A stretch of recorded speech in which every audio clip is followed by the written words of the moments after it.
Her husband is an old man. Call her back again, Elisha told him.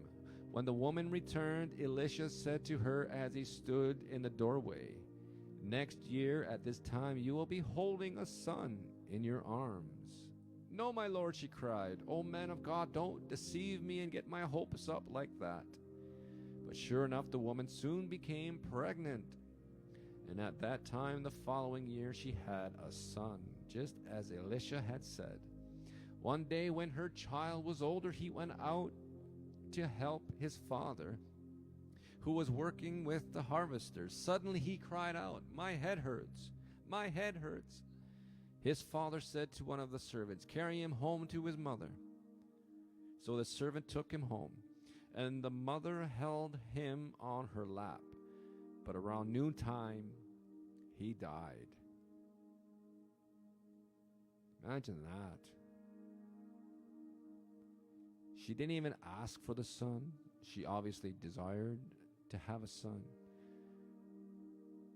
But Elisha wanted to bless her for opening her home to him. And that's what he prayed. And then she gave birth to a son, and then that son died. Wow. So the servant took him home, and the mother held him on her lap. But around noontime he died. She carried him up and laid him. Whew, get me emotional for some reason. She carried him up and laid him on the bed of the man of God. Just that faith, right? It just, the act of faith, the faith that she had. She carried him up, her dead child, up and laid him on the bed of the man of God. Then shut the door and left him there. She sent a message to her husband. Send one of it's an act of faith. Send one of the servants and a donkey so that I can hurry to the man of God and come right back.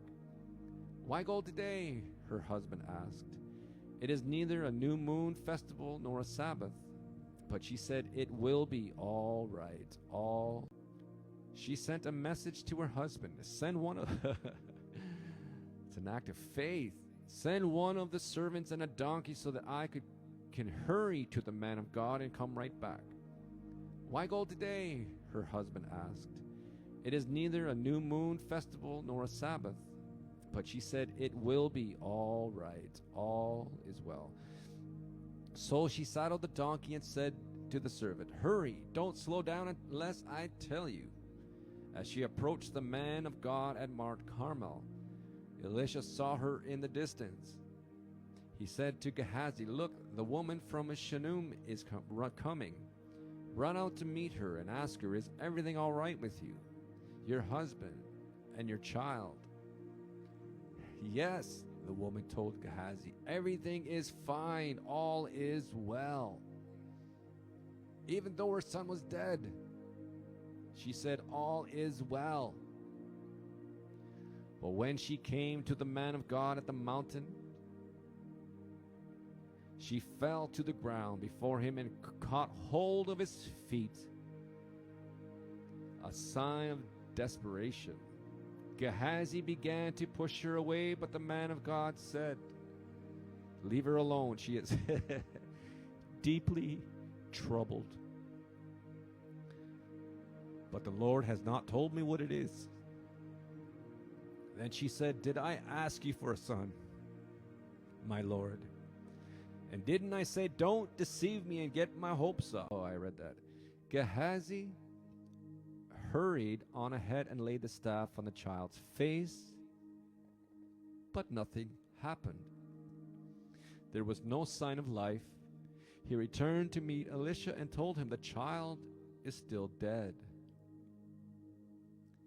When Elisha arrived, the child was indeed dead, lying there on the prophet's bed. He went in alone and shut the door behind him and prayed to the Lord. Then he laid down on the child's body, placing his mouth on the child's mouth, his eyes on the child's eyes, and his hands on the child's hands. And he stretched out on him. The child's body began to grow warm again. Elisha got up, walked back and forth across the room once, and then stretched himself out again on the child. This time the boy sneezed 7 times and opened his eyes.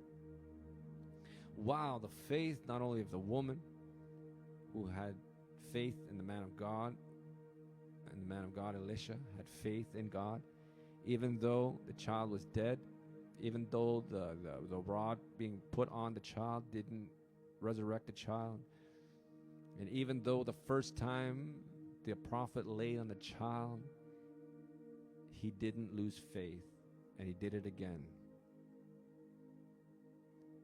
And then the boy sneezed 7 times.